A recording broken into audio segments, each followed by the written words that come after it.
Well, I guess one thing that we've been trying to understand a little bit is just a little bit.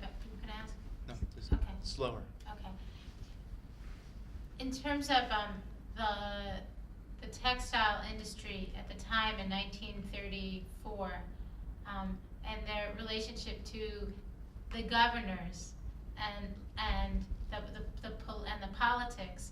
When the strike happened, I know that they were very, very upset that all these workers were going out on strike, and I know that in South Carolina they called out the National Guard and really used the Guard. Could you talk about the relationship between the mill industry and local government or state government and how they work with each other?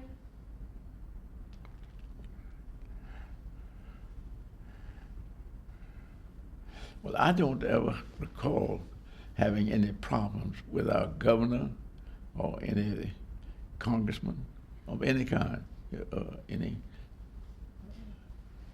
problems. So if there had been a problem with all these workers, starting a strike like they did, would it be easy for the textile industry to be able to call up the governor and say, help us, you got to deal with this?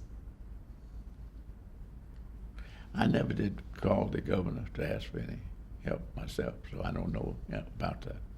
I know that I've talked to the sheriff about furnishing deputies to come over here. I never paid anything extra at all, but he would always have a few deputies over here during the strike. And I think it kept order. And I remember Sheriff Henry was a very dynamic person, and he wouldn't hesitate to say, arrest that man. He wouldn't hesitate to do that. But they'd have to be doing something. He just didn't go and pick somebody out.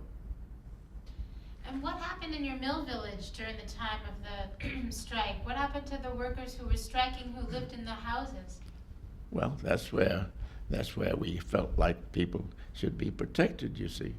We didn't want somebody who was working in our mills, living in our houses here, going to work, and having somebody who living in one of our houses or not living in one of our houses coming and throwing rocks at them, and the knocking out a window or something of that kind. We had, so I had some people tell me about being threatened, doing something to the automobile, or puncturing the cars and tires, things of that kind. But they were all minor things. Did you ever have to ask, did any of your employees who were living in the houses also join the union? Oh yes, we had some join the union, some of our employees. And were any of those who didn't get to go back to work live in the houses? Yes. And I don't know that we'd sold our houses, that we hadn't sold our houses at that time. I don't remember this when we sold the house, but I'd be glad to get this information for you when it was. But I think it was many years later, in the 1950s, and the strike you talk about was 1930s. So did they have to leave the village? If they lived in the houses and they'd been working in the mill and they joined the union in 1934, what would have happened to them in the village? We never put anybody out of a house. I'm sure of that. I'd like to check this, but I can't recall anybody ever being put out of a house who lived in one of our houses because he's a member of the union. I'm sure we had people living in our houses that were members of the union. I'm sure of that. I don't think we ever put anybody out of a house. I know that we had some people that were very prejudiced against the union also, just like they were prejudiced both ways, for the union and against the union.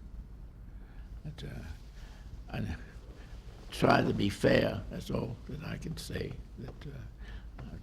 But this is hindsight on my part now, I guess. You mentioned the 40 or 50 people that were fired. You had to take 14 of them back. With the other 26 or 36 workers, were they living in houses in Spartan Mills? And did they have to leave because of that? Well, that's what I don't know, you see. I don't know how to answer that question. I think you answered that question. Yes, I think you did. Do you have anything else? Do you have any other vivid memories during the strike? Do you remember driving through South Carolina or visiting with other mill owners or checking out the, other mills in other parts of the state, or just? No. No, I don't. What I'd like to do is get these pictures out to show you, and if there's anything I'd that love comes that. up that you might ask me to come back and ask me more questions, you see. Can you just try to tell us more about your feelings about the New Deal and how you really felt about that? About what? The New Deal? About the The New Deal. and what it meant to you. Roosevelt and the New Deal. And how it felt to you. I see.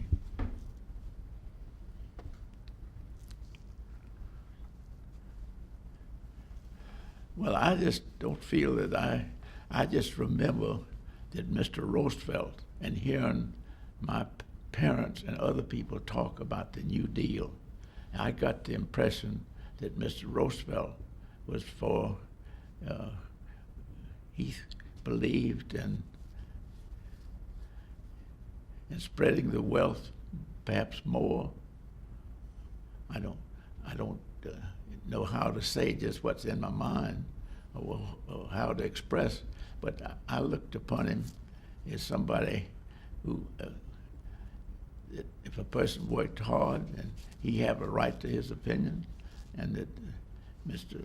Roosevelt wanted to be sure that the person who didn't have an education was properly treated, which I would understand, but I think he wanted to be sure that everybody had an equal opportunity, and he was determined to see that was done, you see.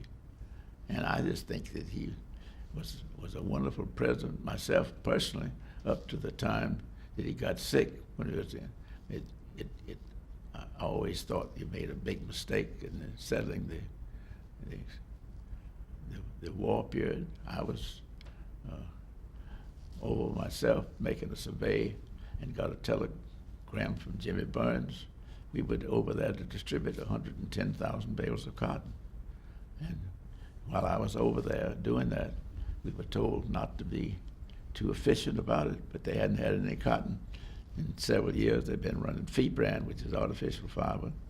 And so we would go to mills in Belgium, France, and parts of Germany. How did you when he started to tell the working people, particularly uneducated working people, that he was going to try to spread the wealth and give them more rights, and he put that in place? He gave them the National Recovery Act. Yes. How did you feel about that when he really started to put those ideas in place and give working people more rights like that? Well, I guess I thought that I was trying to do my best by furnishing employment. I don't know. I tried to furnish jobs. I think that's pretty important to do that. I tried to do the part about education and scholarships and civic responsibilities. I've always thought we were good citizens, you see, but there again, none of us do perhaps all we should do. Did you put a Blue Eagle in the windows of your mill? Do you remember putting the Blue Eagle up during the New Deal? They asked all mill owners, people in business, to put a Blue Eagle up. No, I don't understand what you're asking me. I really don't. I don't. Stop for a second. Can I remember what? Okay.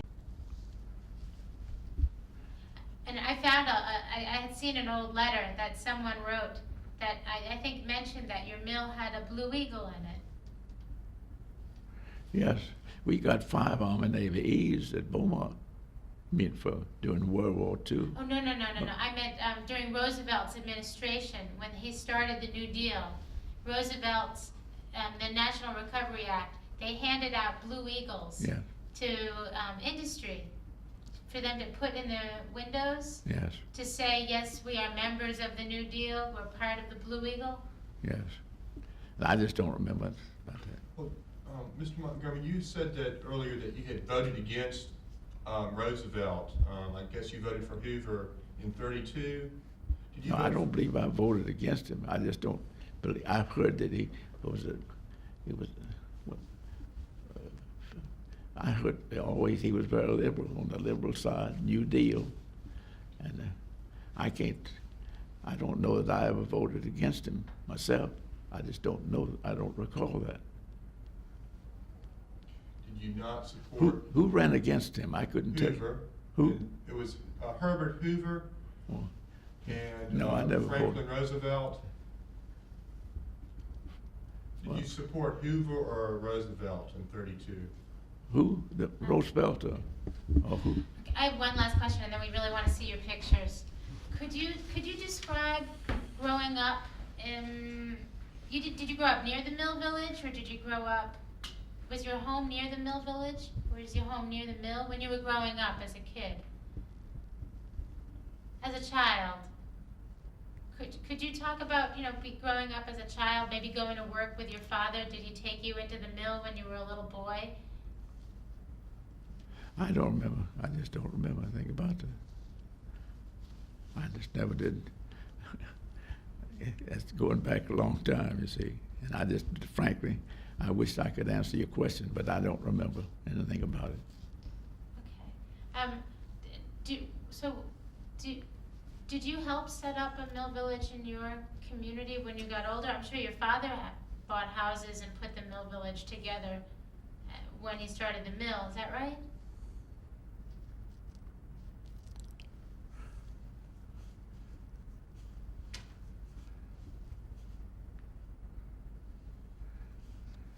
I just don't know how to reply. I really don't, because I don't remember about it, you see. Okay. I used to hear my father talk about, and when they have this Sunday, I was out of college then. I can remember how they used to talk about the textile industry and how we needed help in Washington, and we needed something to be done but this was this. I didn't get active in that at all until many years later, you see. And that's what I got the letter from Mr. Engel telling me he looked up himself, and he gave me the percentage that the tariffs were in 1913 and what the money that we could get now from tariffs. And I've wondered why our government didn't do more.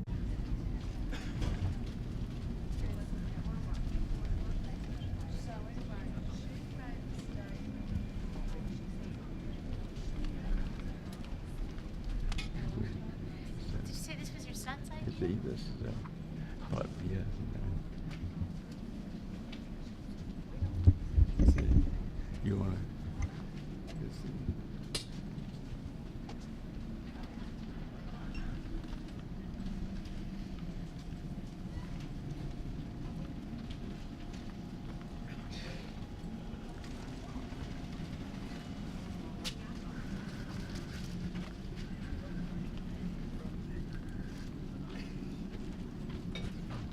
my son. Oh, it's your son. This is my secretary. So I can sit right here. I can go. This is my secretary, Pat Tate here. She has.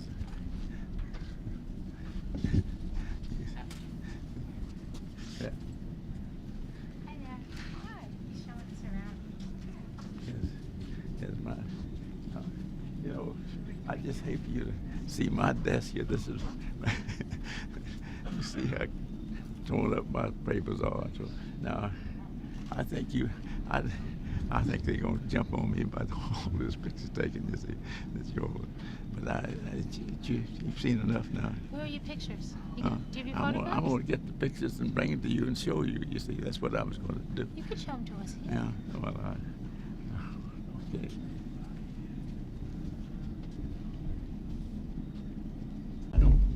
I had rather show you these pictures in another place, really. Okay. I'd rather show them to you back there. You understand? Okay. I'd rather do that. But I wanted to show you. I don't see what you really.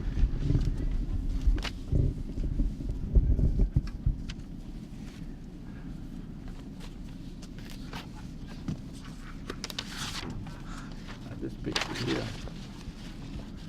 This picture.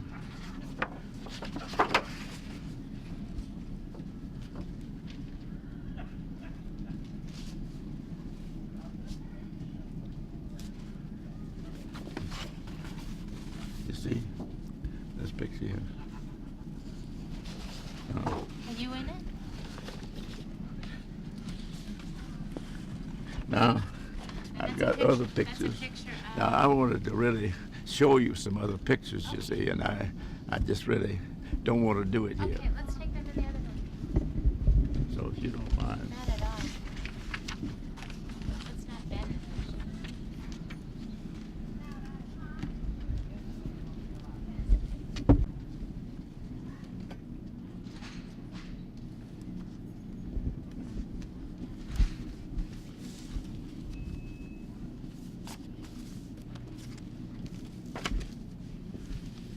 This is what I really. This is a picture here. This is a picture here that was taken in 1906. This is the picture I was trying to explain to you, and this was my Uncle Victor Montgomery.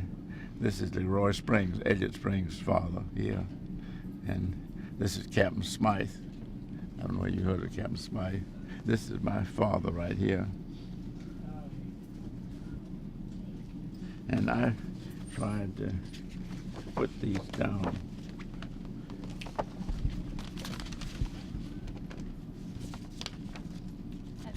They asked you to write names on it they asked you to identify everybody? See, this picture here is a taken of this. And these, I can't identify. You see these written here, the names, and I've been trying to identify them here. And I Who put, are all these? Huh? What is this a picture of? this is a picture of South Carolina Manufacturers Association meeting in 1906. Manufacturers Association, but the worst one, I thought it was organized in 1926. You understand? So this was an association meeting, but the first meeting that I ever saw was organized, and all these people are dead now, see. This is Mr. McKissick. This is Bubba McKissick from Greenville, his father. But now I'm trying, as I tried to explain to you here, trying to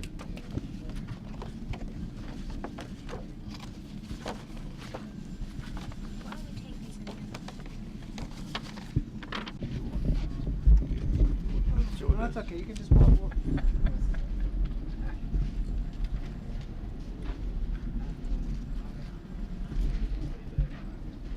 Oh, You keep going. okay.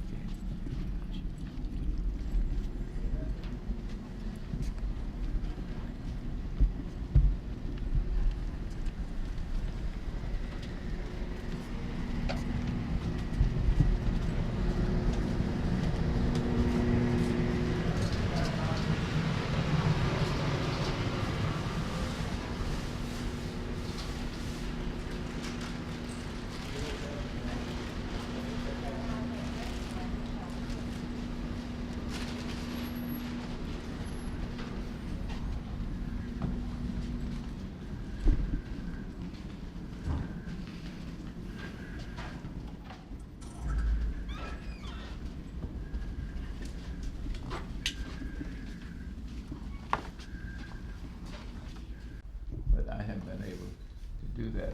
And all these other people, and some of them, I've heard my father Yeah. talk about some of these people, Mr. Orr, Mr. Parker. Could you tell me again who this whole organization is, and maybe Huh? could you tell me again how, that these were all textile, Okay, Now, what I've been trying to do is to find out and know just where they are, who they were, to put on a sheet here so I could identify them. Now, this was done by somebody here who thinks that they know them, but I'm not positive myself, and I'm trying to get somebody else to tell me that this man's name is Coleman here, if that's the case, you see. Where's your dad? Who are the people that you do know? Huh? Where's your father? Here's my father, right here. Right here. Now, see now this name Montgomery, right here, Walter Montgomery. That's him, right there. And here are these other people. And Parker, he was a big leader. Now, which one is he down here? I don't know which one of these. Now, But I know Parker was a big man here in the textile industry. so And which, Mr. Gossett was another one. Mr. Lucas, he was the man that ran the Lawrence Cotton Mills.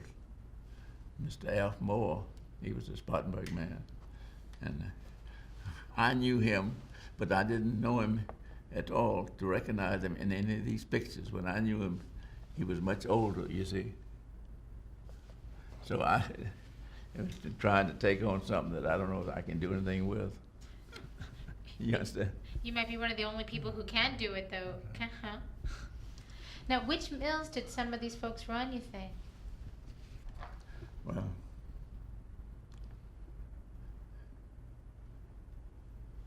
but there's a fine looking group of people. See, this picture here, so I'm told, was taken. And see, this is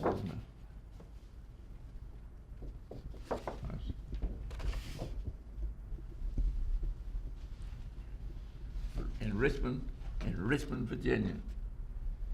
This picture here, this American Cotton Manufacturers. This is American Cotton Manufacturers, the National Association.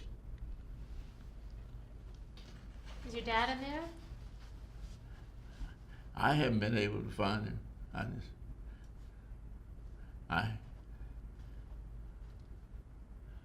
So I haven't been able to recognize anybody in this picture here. This was taken in 1911. You understand? See that? May the 12th. May the 18th, 1911. And these men represented cotton mills from all over the country? Yes, that's right. This was their 15th annual convention. 15th. So that meant that, according to this, they organized in 1896 when it, you see. So it's sad to me that that no information is about that. Mr.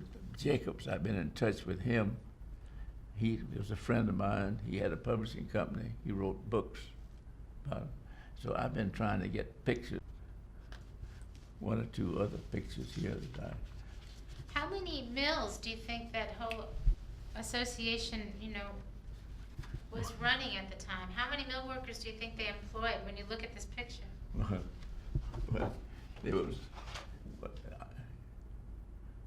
I've got some figures to, I think there were over 400, yeah, over 450 mills. Big. Northern and southern, most of the business, had been in the north. The textile industry started in the south in 1880. Packard was built in 1885. Spartan Mills in 1990. So This is pictures out with the Steblinks in Belgium. The Steblinks make the Piccano looms, and this is pictures that I took myself and put them together. This is Mr. Roy Crabtree. He was head of mills. This is on fishing trips. This was Joe Lanier here. He was head of West Point. And this man here is George Lanier, his brother. He was head of Mount Vernon Mills. And this is Bud Vereen. He's president of a mill down in Moultrie, Georgia. This is Joe Lanier. That's me. This is Bubba McKissick. This is Mr. Steblink. He's the big loom builder, the Piccano loom. Can you point to yourself again? Hmm? Can you show us yourself again? Where are you? Let's see.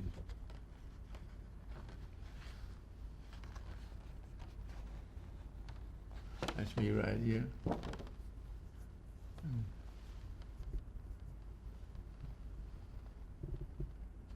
This is Joe Lanier, and this is Mr. Stebelink. He's the president of Piccano Loom Company. This is George Lanier, Mount Vernon, Joe Lanier.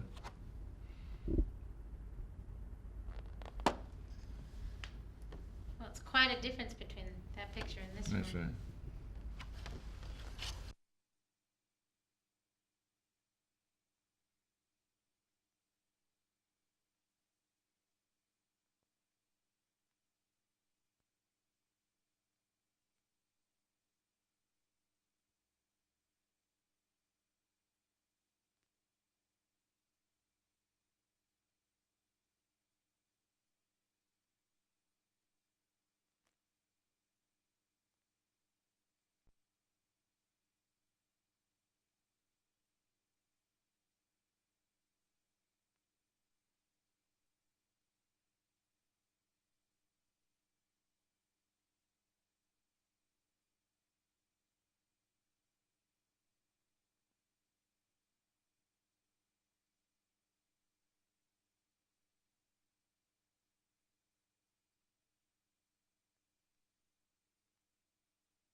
see that? How's the best way to get down the way to see that? And the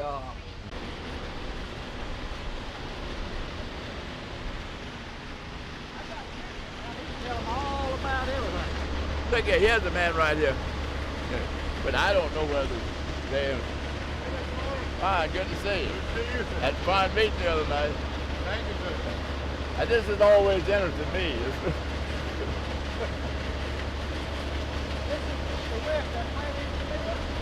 His father was here, and then he's here, and all of His father was the main man out here when we bought the mill, and he succeeded him, you see.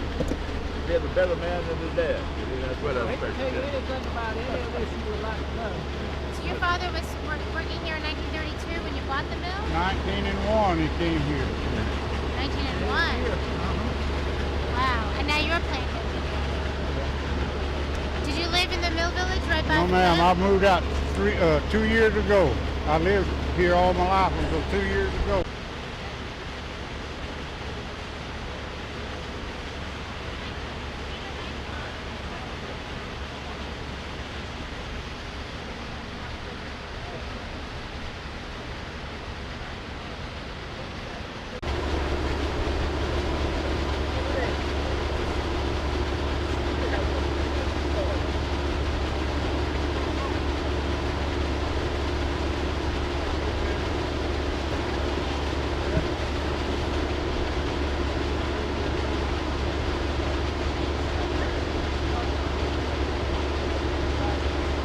Document every instance of life in the Let's textile go. industry. Okay.